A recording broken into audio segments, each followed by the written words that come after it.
प्यारे बच्चों, हर घर पाठशाला में आपका स्वागत है। मैं शंकर देव शर्मा, प्रवक्ता हिंदी, आज आपके समक्ष क्रम को जारी रखते हुए हमारी पाठ्य पुस्तक अंतरा भाग 2 कक्षा 12 गद्य खंड में पाठ 4, जो कि हमने इसके दो पाठों का अध्ययन, दो भागों का अध्ययन, एक इस कहानी के लेखक फणीश्वर नाथ रेणु जी व पाठ का सार, अभ्यास प्रश्न, इन सब का अध्ययन किया। इसी क्रम में हम आगे आज इस संवदिया कहानी के जो गद्यांश है उनकी सब प्रसंग व्याख्या देखेंगे, उसका अध्ययन करेंगे, उसके बारे में जानेंगे, क्योंकि ये एक महत्वपूर्ण प्रश्न जो है हमारे को परीक्षा में भी इस रूप में आता है, हमें इसका अध्ययन जरूरी बन जाता है। संवदिया कहानी, जैसे कि पीछे भी हमने चर्चा की, पिछले अंक में भी, आंचलिक कथा सम्राट फणीश्वर नाथ रेणु जी की जो ये कहानी है, जो एक हवेली में रहने वाली अकेली दुखी बड़ी बहुरिया जो अकेली रहती है, उसके पति का स्वर्गवास हो चुका है, उसका परिवार उसको छोड़ के जा चुका है और वह इतनी निस्सहाय है, इतनी दुखी है कि एक संवदिया यानी कि जो संदेश वाहक पुराने समय में हुआ करते थे, जो एक गांव से दूसरे गांव संदेश पहुंचाया करते थे, उसको बुलाती है अपने हवेली में और उसे एक संदेश देकर अपने मायके, अपनी माता के पास भेजती है और कहती है कि मुझे आकर यहाँ से ले जाएं, क्योंकि यहाँ पर अब जिया नहीं जाता, जीवन बहुत दुखी है, वो अकेली हूँ। तो इस कहानी का हमने पूरी चर्चा, सारांश, पीछे कहानी पढ़ी, समझा। आज हम इसकी व्याख्या करेंगे। तो ये रेणु जी, जिनका जन्म 4 मार्च 1921 को हुआ, इनका निधन 11 अप्रैल 1977 को हुआ। इस कहानी से संबंधित कुछ छायाचित्र है जो हमारे पाठ्य पुस्तक में भी है, उसको यहाँ पे हम देखते हैं थोड़ा सा। ये छायाचित्र संवदिया कहानी के हैं। वहाँ जो जहाँ का ये कहानी का जो समावेश है, जहाँ का वातावरण है, जहाँ की ये कहानी है, वो चित्र जो है ये चीज दर्शाते हैं इस कहानी के बारे में। तो बच्चों, इसकी मूल संवेदना जो हमने पूर्व भी इसका थोड़ा सा अध्ययन किया था, बात की थी, इसके बारे में चर्चा की थी, वह एक बार फिर पुनः कर लेते हैं।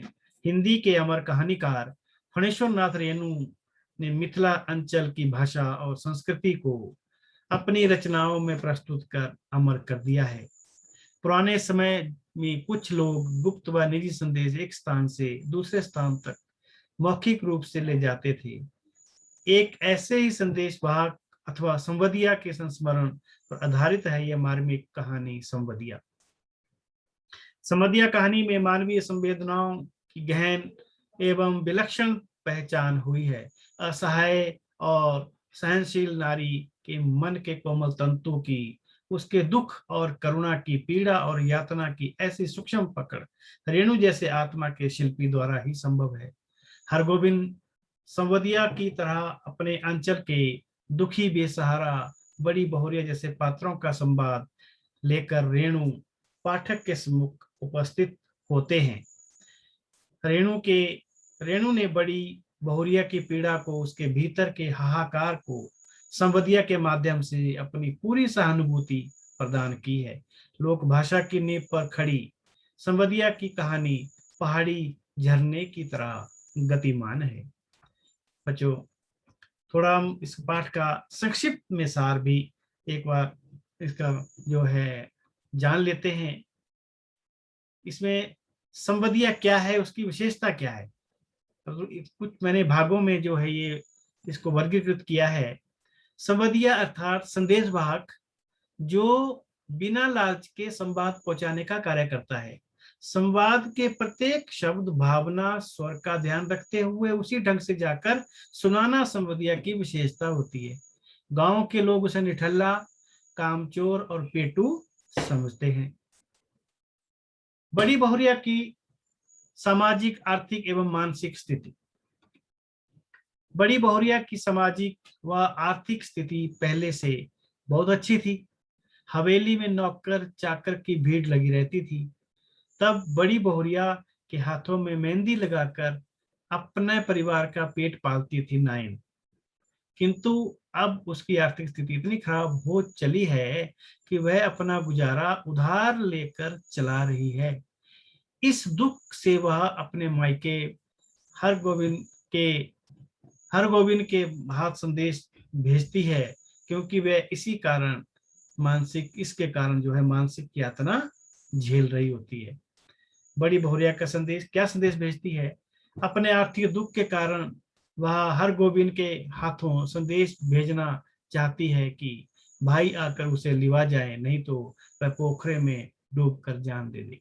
बथुआ सा खाकर कब तक जीऊं, किसके लिए जीऊं, किस लिए जीऊं। हरगोविंद की मानसिक स्थिति उस समय क्या बनती है? बड़ी बहुरिया का संवाद का एक एक शब्द हरगोविंद के मन में कांटे की तरह चुभ रहा था। वह बड़ी बहुरिया की वेदना, बेबसी, पीड़ा और दुख समझ रहा था, जिससे उसे स्वयं मानसिक पीड़ा हो रही थी। वह उसके मायके में कैसे संवाद सुनाएगा? गांव वाले उस पर थूकेंगे। कैसा गांव है जहां लक्ष्मी जैसी बड़ी बहुरिया दुख भोग रही है? उसके मन में अपने गांव तथा बड़ी बहुरिया की बहुत इज्जत थी। बड़ी बहुरिया को गांव छोड़कर नहीं जाने देगा, ऐसा वो मन में संकल्प करता है।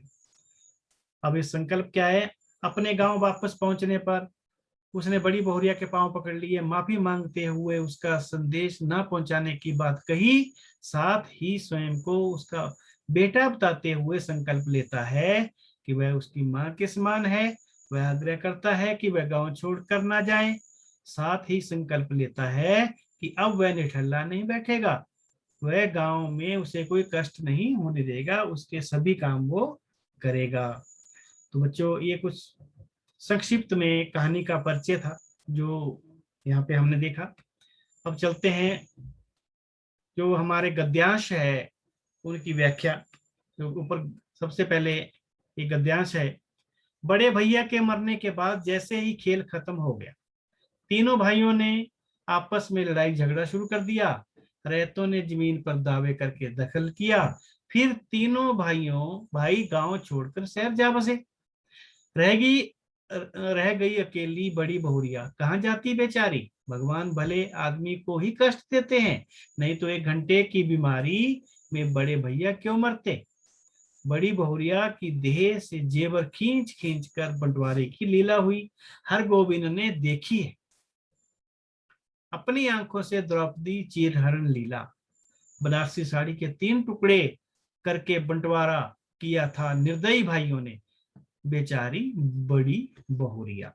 ये हम बच्चों, इस प्रकार का गद्यांश जो है वो हमें परीक्षा में आता है, जिसकी हमने सप्रसंग व्याख्या लिखनी होती है, जैसे हम काव्य में करते हैं प्रसंग, व्याख्या, विशेष। इसमें भी उसी तरह से हम इसको लिखते हैं। तो सबसे पहले हम प्रसंग देखते हैं। प्रस्तुत गद्यांश हमारी पाठ्य पुस्तक अंतरा भाग 2 में संकलित महान कथाकार फणीश्वर नाथ रेणु द्वारा रचित उनकी कहानी संवदिया से अवतरित है। इस कहानी में लेखक संदेश वाहक हरगोविंद के माध्यम से जलालगढ़ की बड़ी बहू की मार्मिक कथा सुनाता है। हरगोविंद बड़ी हवेली और बड़ी बहू की दुर्दशा के बारे में सोचता है। व्याख्या में बच्चों हम लिखेंगे, बड़े भैया अर्थात जमींदार साहब की मृत्यु के पश्चात परिवार का रौब खत्म हो गया। जमीन पर काश्तकारों ने कब्जे कर लिए। उनके 3 भाई गांव छोड़कर शहर जा बसे और हवेली में अकेली विधवा बड़ी बहुरानी रह गई। वह बेचारी जाती भी कहां? हरगोविंद सोचता है कि शायद ईश्वर भी भले आदमियों की ही परीक्षा लेता है। उन्हीं को कष्ट देता है, नहीं तो बड़े जमींदार मात्र 1 घंटे की बीमारी में क्यों मर जाते और बड़ी बहुरानी को असहाय विधवा बना जाते। बहुरानी की देवरानी और देवरों ने सब कुछ बांट लिया, यहाँ तक कि बड़ी बहुरानी के शरीर पर के पहने गहने और रेशमी साड़ी तक का बंटवारा उन्होंने करवा लिया। कठोर भाइयों ने उसकी साड़ी तक के 3 टुकड़े करवा दिए थे और हरगोविंद ने वह चीर हरण स्वयं अपनी आंखों से देखा था। तो जैसे हमारे गद्यांश में बच्चों दिया होता है, थोड़ा सा इसको हम थोड़ा सा बदलाव करके इसमें, तो इसको हम वैसे ही लिखते हैं। विशेष में क्या है, लेखक क्या कहता है, इस कहानी में कथानायक एवं कथावाचक हरगोविंद संवदिया है, जो मौखिक संदेश ले जाने का काम करता है। समय के साथ संदेश वाहकों की जरूरत समाप्त हो चुकी है, अब नहीं है उनकी जरूरत। पहले पुराने समय में ये संवदिया हुआ करते थे। गद्यांश की भाषा सरल बोलचाल की भाषा है। मैथिली भाषा का भी इसमें पुट मिलता है। आंचलिक शब्दों का प्रयोग फणीश्वर नाथ रेणु जी की विशेषता रही है। संवाद शैली में लिखी कहानी अत्यंत रोचक एवं मार्मिक है। तो इस प्रकार अगला गद्यांश देखते हैं बच्चों। और कितना कड़ा करूं दिल, मां से कहना मैं भाई भाभीियों की नौकरी करके पेट पालूंगी, बच्चों के जूठन खाकर ये कोने में पड़ी रहूंगी, लेकिन यहाँ अब नहीं रह सकूंगी। कहना यदि माँ मुझे यहाँ से नहीं ले जाएगी तो मैं किसी दिन गले में घड़ा बांधकर पोखरे में डूब मरूंगी। बथुआ साग खाकर कब तक जीऊं, किसके लिए, किस लिए। हरगोविंद का रोम रोम कल्पने लगा। देवर देवरानियां भी कितने बेदर्द हैं। ठीक अघनी धान के समय बाल बच्चों को लेकर शहर से आएंगे। 10-15 दिनों में कर्ज उधार की ढेरी लगाकर वापस जाते समय 2-2 मन के हिसाब से चावल चूड़ा ले जाएंगे। फिर आम के मौसम में आकर हाजिर कच्चा पक्का आम तोड़कर बोरियों में बंद करके चले जाएंगे। फिर उल्ट कर कभी नहीं देखेंगे। राक्षस है सब। ये जो ऊपर वाली पंक्तियां हैं बच्चों, इसमें बड़ी बहुरिया जो है संवदिया को संदेश बता रही है कि आपने वहां जाके मेरी माता के पास जब जाओगे तो वहां क्या कहना है। और नीचे जो है 3 पंक्तियां जो है, इसमें हरगोविंद जो है वो बड़ी बहुरिया की दयनीय स्थिति के बारे में सोचता है, उसके परिवार और भाई उसके देवर देवरानियों के बारे में, उनके जो बर्ताव है, व्यवहार है, उसके बारे में यहाँ पर इन पंक्तियों में वो बताता है। तो इसका प्रसंग प्रस्तुत गद्यांश वही पहली पंक्ति सब में वही रहती है। प्रस्तुत गद्यांश हमारी पाठ्य पुस्तक अंतराभाग 2 में संकलित महान कथाकार फणीश्वर नाथ रेणु द्वारा रचित उनकी कहानी संवदिया से अवतरित है। इस कहानी में लेखक संदेशवाहक हरगोविंद के माध्यम से जलालगढ़ की बड़ी बहू की मार्मिक कथा सुनाता है। बड़ी बहू निपट निर्धनता और रिश्तेदारों की कठोर व्यवहार से तंग आकर हरगोविंद को अपना संदेश अपनी मां तक पहुंचाने के लिए बुलाती है। वह अपनी पीड़ा बताती हुई हरगोविंद से कहती है। इस गद्यांश में बड़ी बहुरिया कहती है कि अब वह और धीरज नहीं रख सकती, उसने बहुत सह लिया। वह हरगोविंद को संदेश देती हुई कहती है कि मेरी माँ से कहना कि मैं अपने घर में अपने भाई भाभीियों की नौकरानी बनकर सेवा करने को तैयार हूँ, परंतु अब इस गांव में अकेली नहीं रह सकती। बथुआ साग खाकर या भूखे रहकर मैं कब तक जीऊं और किसके लिए जीऊं। माँ से कहना यदि उसने मुझे अपने पास नहीं बुलवाया तो मैं गले में घड़ा बांधकर तालाब में डूब मरूंगी, आत्महत्या कर लूंगी।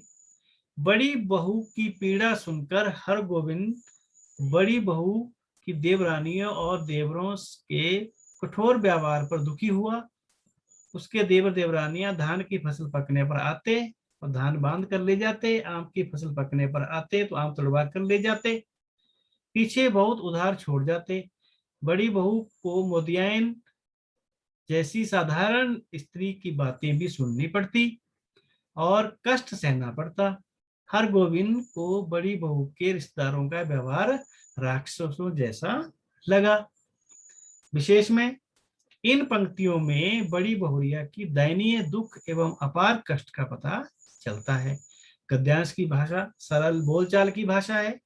संवाद शैली में लिखी कहानी अत्यंत रोचक एवं मार्मिक है।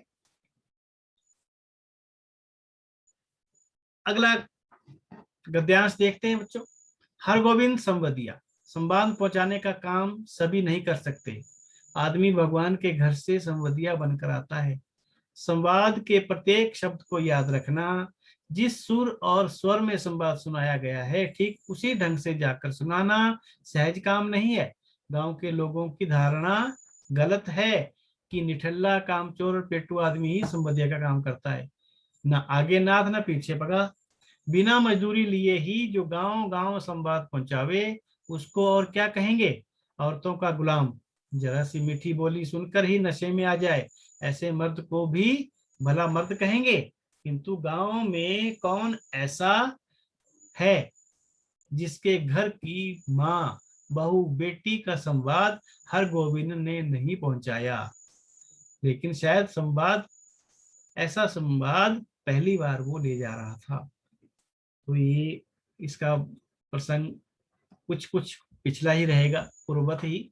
प्रस्तुत गद्यांश हमारी पाठ्य पुस्तक अंतरा भाग 2 में संकलित महान कथाकार फणीश्वर नाथ रेणु द्वारा रचित उनकी कहानी संवदिया से अवतरित है। इस कहानी में लेखक संदेशवाहक हरगोविंद के माध्यम से जलालगढ़ की बड़ी बहू की मार्मिक कथा सुनाता है। लेखक ने इस गद्यांश में संवदिया के गुण कौशल संवाद सुनाने की कला कार्यशैली का वर्णन किया है। संवाद पहुंचाने का काम अत्यंत कठिन है। हर व्यक्ति यह काम नहीं कर सकता। तो भगवान के घर से ही बनकर आता है संवदिया। इस कला को सीखना संभव नहीं है। संवदिया के लिए यह जरूरी है कि संदेश को अच्छी तरह से शब्दशः याद कर ले। जिस स्वर में आरोह अवरोह के साथ संवाद दिया जाता है उसी तरह उसे आगे जाकर सुनाना होता है। जो लोग यह मानते हैं कि संवदिया वे बनते हैं जो निकम्मा और नकारा तपेटू होते हैं, परंतु हरगोविंद सबसे अलग था, एकदम अकेला। वह बिना किसी मजदूरी लिए किसी भी स्त्री के 2 मीठे बोल से पसीज कर संदेश देने चल पड़ता। लोग उसे औरतों का गुलाम भी कहते। गांव में शायद ही कोई ऐसा घर हो जिसका कोई ना कोई संदेश उसने ना पहुंचाया हो। हरगोविंद ने कितने परिवारों की माँ बहन और बेटियों के संदेश उचित जगह पर पहुंचाए थे। ऐसा दुख भरा संदेश जो बड़ी बहुरिया ने दिया था उसे वह पहली बार लेकर जा रहा था। इन पंक्तियों में संवदिया हरगोविंद की चरित्र स्पष्ट हुआ है। एक संवदिया का चरित्र जो है यहाँ पर स्पष्ट हुआ है। काव्यांश की भाषा सरल बोलचाल की भाषा है। आंचलिक शब्दों का प्रयोग हुआ है। तो बच्चों ये हमारे कुछ गद्यांश थे जिसकी हमने यहाँ पर सप्रसंग व्याख्या की और इनको समझा। पाठ का सार भी हमने थोड़ा संक्षिप्त रूप में जाना। तो अगले अंक में इसके जो बाकी गद्यांश शेष हैं उनकी सप्रसंग व्याख्या अगले अंक में हम जानेंगे, अध्ययन करेंगे। इसके साथ ही बच्चों आज का यह अंक हमारा समाप्त होता है। इसी के साथ धन्यवाद।